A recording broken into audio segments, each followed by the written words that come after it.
Hey guys, what is up? Shadowland's back on the top of his bed in the gaming chair. I couldn't think of anywhere else to sit and set this up, so I'm kind of stuck right here. It's really sad. This is a tiny ass room. It goes like 5 feet that way, and well, that's the wall, so that should say a lot. I'm also kind of out of note cards, so I'm using my iTouch as a notepad thing. I'm also talking really loud and it seems really awkward. This is incredibly unstable, okay. This was not very well thought through. I'm probably putting this video in the upper right, left, some corner of the gameplay, so it's kind of weird if you can't really see me. That is a trophy from my last tennis tournament. Got second place, I'm happy about that. But anyway, so I just wanted to make a video about things you probably don't know about Shadowlands. Things you probably don't know about me. Some of you may know a couple of these little facts, but I've been getting a lot of questions, just random stuff, so I thought I would make a random stuff video. Something Sniff usually does that he specializes in. I'm not so sniffy, I'm more of a Shadowlandsy kind of person. I know, I'm making that up as I go.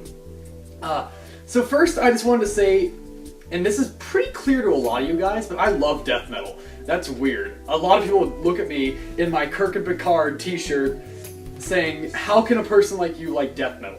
Well, it's actually really common for like nerdy people like me to like death metal, and honestly, I was originally kind of like a Linkin Park type person, and I got into this band called 6am. It was I actually really liked 6am a lot. They had a song called Life is Beautiful, which was it was the song used on the #1, AMV, back in 2010-11, sometime around there.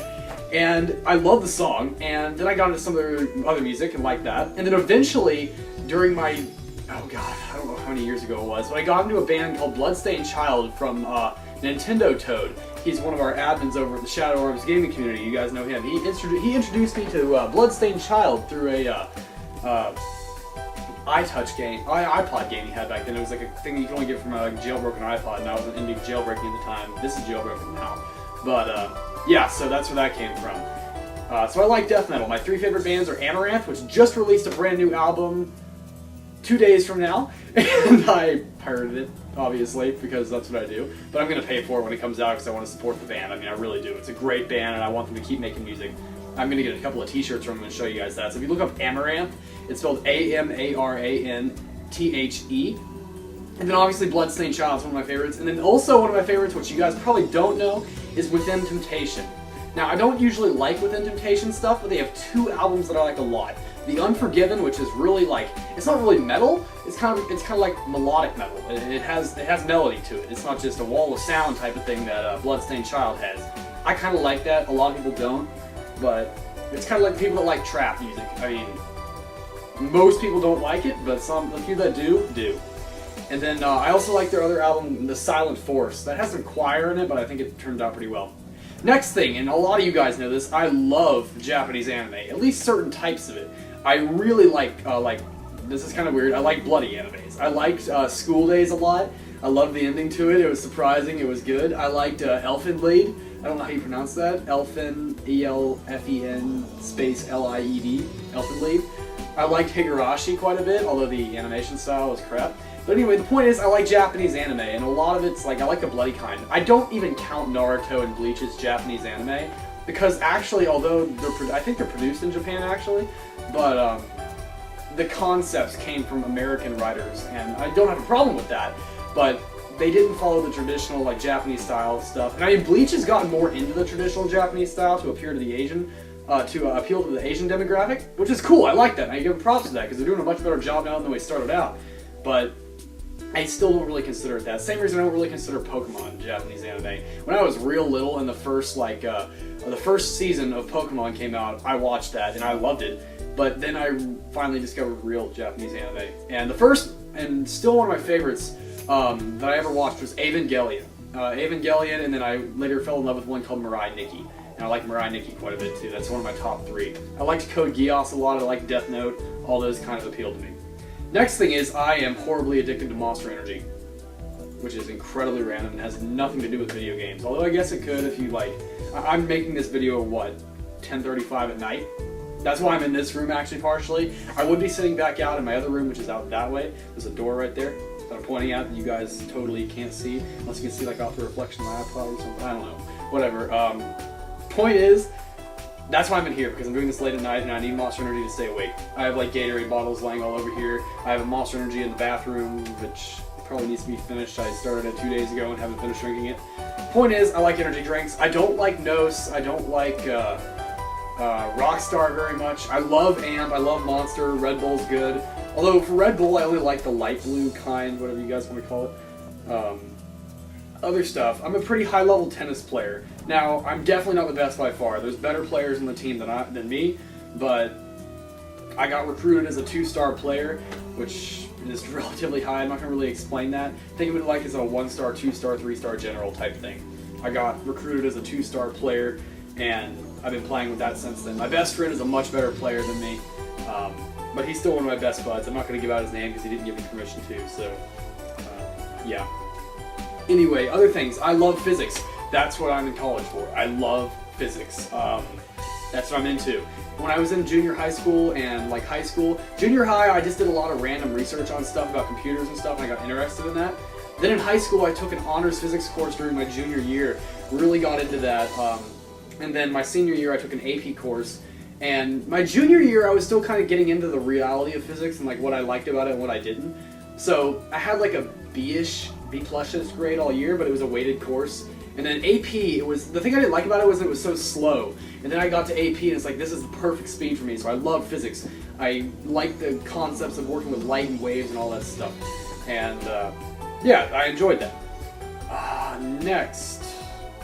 I suck at Java. A lot of you guys know that I run like server stuff and I do some coding on my free time. And I want to say I suck at Java. A lot of people start with Java, C++. I'm decent at C++, and I suck at Java. And I'm going to come back to that in just a minute after I say that I suck balls at console FPS games, except for Call of Duty. If you guys saw my survival gameplay, I realize those are computers that you're killing, but I mean, as far as the controls, like, for some reason, first-person shooter controls just don't work for me very well. I'm okay with Halo. I actually am better with a PS3 remote, even though I feel like an Xbox is more comfortable. I like the Uncharted series a lot. I liked Enslaved 2 a lot. Enslaved 2 was a ton of fun. And yeah, so next I want to talk about the origin of the name SL. A lot of you guys think that started with Shadowlands, and to be completely honest, that was just a coincidence that it had S and L in the name. Now, nowadays I use SL for Shadowlands. That's what I use it for. If you look at my online IGN, SL Grimory, SL stands for Shadowlands because that was my previous name before I changed it against my will last year. Don't ask about that. That's one question I won't be answering. Unless I decide to answer it eventually. But this is so unstable. I can't like even sit up straight. This is a really bad idea. It's probably ruining my bed too. But anyway, I'm about like fall backwards. But anyway, so yeah, SL originally stands for Silverlight. The Microsoft Silverlight programming language is what I was first proficient at. That, Lua, and basic console stuff. I was really good at doing that kind of stuff. I got good at it, and I enjoyed it. And my friends gave me the nickname SL, because I started off doing Pokemon hacks, back with like the GBA hacks and stuff. Some of mine are out there, and I was on the team for some very, very famous ones. I'm not going to give the names out because my name, Shadowlands, is in the credits. You guys can more or less go look for those. But yeah, if you want to find them, they're posted on the website Poke Community. They should still be there, even though it's been like 8 years or whatever. But it's been forever. But anyway, so aside from that, that's the origin of SL, Silverlight. That's what it stands for. My friends gave me that nickname because I sucked at Java, I sucked at C++, I sucked at everything except Lua and SL and Silverlight. So that's where I got that nickname from. And then when I started up YouTube, I chose Shadowlands. My original name was, iPhone. That was literally my original name for online use on, I think it was a PSP game, Medal of Honor 2. Medal of Honor Heroes 2. I used iPhones. I think it was IPOWNZ. That's what it was, I'm pretty sure. That was my very first online name that I used. And then I moved to Shadowlands and I started using that. And then I figured, SL, Shadowlands, it lines up perfectly, and that was actually not even to be really, I didn't intend that, but it just happened to be that way. And as far as what Shadowlands stands for, I'm done using this now. As far as for what Shadowlands stands for, I get this question a lot. Why do I misspell shadow? Shadow isn't meant to be a word. Shadow is meant to be a acronym from a very old TV show that I loved. It came out, it was around the time of Star Trek and stuff. I think it may have started a little bit before, maybe a little after. but it originally stood for Supreme Headquarters of Alien Defense Organization. That's where we got the original clan name, Shadow Arms. Supreme Headquarters Alien Defense Organization Armaments. ARMS is short for armaments, if you guys didn't know that. So that's where we got the clan name from, and my name, Shadowlance, that's where that came from. Lance was the name my parents almost gave me, so that's pretty close. I mean, that's not my name, but that's close enough. Everyone still calls me Lance, and I'm okay with that. I kind of like the name Lance better than my current name anyway. Not that I'm really going to share that, but yeah, so that's just my whole point. That's about all I really wanted to put out. Just a couple of small random facts that you guys probably don't know about me that I thought you guys might find kind of cool. Now, I would like to say I don't feel like I'm comfortable starting a Q&A with Shadowlance type thing just yet. I'll be doing that eventually, but not now. What I think I'm going to do first is say if you guys have questions, PM them to me and say this is a question for your next commentary. And at the end of my commentaries, I will pick like the 2 or 3 best questions, and I will give you your name, and I will put your channel link in my description and such, and all that stuff and so on. But make sure you label it that this is a legitimate question, otherwise I might just answer it and say, okay, that's it. So make sure it's part of that. And make sure it's a legitimate question too. If it's just some spam, stupid question, I'm not going to answer it. So take it seriously, at least remotely. The serious is you can take a person who's high on Monster. But anyway, these are my headphones. I don't even know why I picked these up. But anyway, that was kind of my point. So thank you guys for watching. Please rate, comment, subscribe. Check out the Facebook group in the description below. And I will see you guys in the next video. Shadowlance out.